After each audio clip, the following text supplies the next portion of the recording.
Welcome to our channel. If you need to add a payment method to your Tesla account for supercharging and other services, follow these step-by-step instructions. Step 1. Open the Tesla app on your smartphone and log in to your account. Step 2. Tap the profile icon or menu in the top corner of the app. Step 3. Tap Account or Profile to access your account settings. Step 4. Scroll down and find the Payment Methods or Wallet section. Step 5. Tap Add Payment Method or the plus icon to add a new credit or debit card. Step 6. Enter your card number, expiration date, and CVV security code. Step 7. Enter the billing address associated with your card exactly as it appears on your card statement.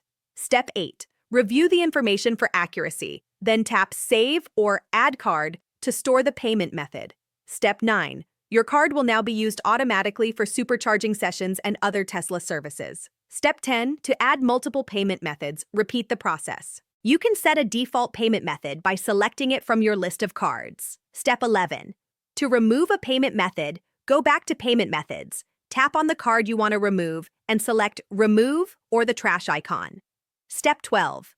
For added security, you can enable purchase authorization in your account settings to require confirmation before charges are processed.